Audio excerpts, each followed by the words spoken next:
I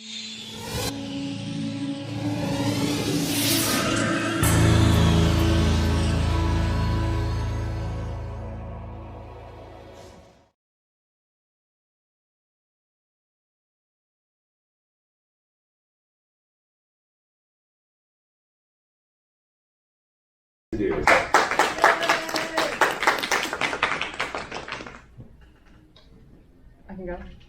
Okay. You're getting a little sibling. The 6 most daunting words you can say to a 7-year-old who has been waiting and wanting a little sibling for what seems like forever. I merely said, okay, and walked away. I didn't seem very excited, but then there I was 3 months later showing everyone my 2nd grade class my mom's sonograms. 6 months later, I went to go meet my little sister at the hospital. This is Mariam. This is pretty racist, so I'm not going to acknowledge that. It was hard adjusting to welcoming a new baby to the family. After a while, I got jealous because it's hard to have all the attention from your parents go to a new baby. I eventually got used to it, but then came the responsibility. I learned how to change diapers at the ripe age of 8 years old, which I don't think a lot of people can say at my age. Since my parents worked a lot, I had to babysit my toddler of a sister at a young age. After 10 years, we have had so many memories and countless fights, but sometimes I wonder would I have turned out different? What would my life look like and would I have turned out differently? I'm not here just to tell you about the relationship I have with my sister, but merely the effects having a sibling or not having a sibling has on you, whether you know it or not, and the effect my own sibling has on me. There have been numerous studies looking at the effects of being an only child. There is a common stereotype that only children are selfish and spoiled. But a new study by the Southwest University in China showed there might be more than just behavioral differences.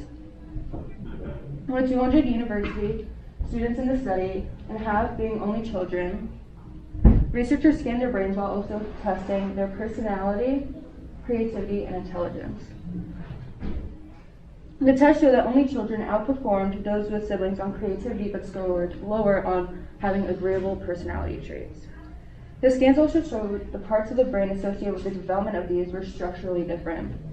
The only children who performed higher on creativity actually showed a higher volume of gray matter in the parietal lobe, a part of the brain associated with mental flexibility and imagination. Meanwhile, the scans of those only children who showed less agreeable traits showed less gray matter in the medial prefrontal cortex, a part of the brain known to be involved in thinking about the self in relation to others. This shows that growing up with or without a sibling actually changes your brain structure and how we think. But the study also points out that only children tend to exhibit higher intelligence. Being an only child can take some opportunities away from you that you might have gotten with having a sibling. Having an older sibling can give you a role model to look up to, while having a younger sibling can teach you important lessons like empathy and patience. Jamie Kennedy,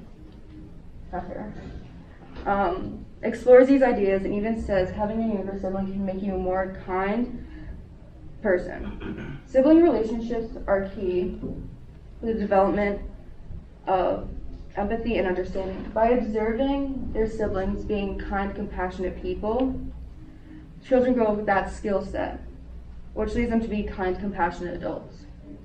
Researchers study empathy by observing how children respond to others that are pretending to be upset or scared over the loss of a cherished item. But they can remove the adult interaction and instead study the empathetic behavior between kids. So we're able to see that it's just not mom and dad who help the development of these important skills, it's brothers and sisters too. When a parent tells you to do something, it's easy to dismiss it and really not pay attention to it and just have it go in one ear and out the other. But when a sibling does, you're more inclined to listen because it's coming from a peer. Empathy is learned by doing, not telling, which resonates more with kids. So having a sibling you have to care for and listen to makes you more inclined to carry that feeling on than just being told what to do. We just celebrated Marielle's 10th birthday 2 weeks ago. It's crazy to think she's only been in my life for 10 years because I have a plethora of memories with her. This is what I've learned after a crazy short 10 years. Patience is a virtue that I haven't yet mastered, but is tested every single day. Anyone with siblings can attest to having an off day and just like not wanting anything to do with them. Of course, having a sibling isn't all that bad. She even helped me read The Metamorphosis. Just into thick sections, and the bedding was hardly able to cover it and seemed ready to slide off any moment. His many legs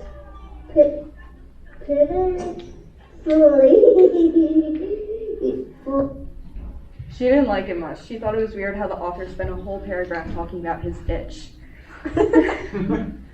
Past the arguments and yelling to mom and dad that one is annoying the other, she has taught me more lessons than I know without either of us realizing it. Whatever I say or do, she would pick up. Whether it was how I sat on the couch or what I would say, she would learn how to do it. Having this weight on my shoulders to be a role model for her has taught me to be more empathetic and understanding towards her emotions. I learned maybe to not turn the water cold as a prank while she was in the shower, to have her scream and scare the crap out of my parents, but more seriously learning how to cook and how to handle a scary situation. When I was about 12 or 13, it was around 9 o'clock at night, I was babysitting her, and the doorbell rang and there was a series of knocks at my front door.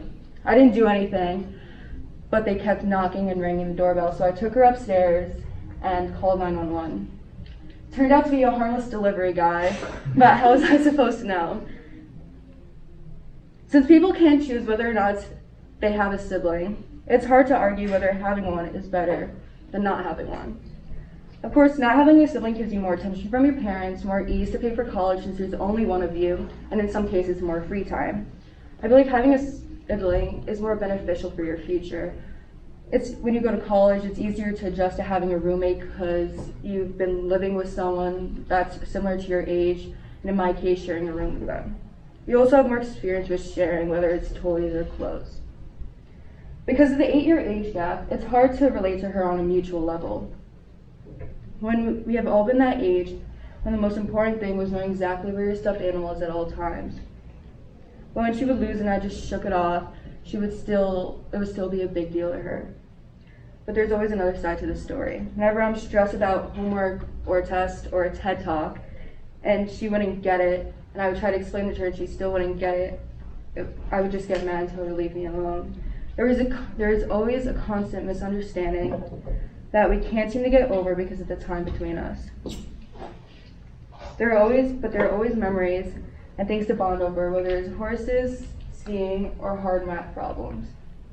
Now, having her in my life would change a lot, and now knowing the psychological and mental aspects of it that come with having a sibling in my life and who I am could be a lot different. Thank you.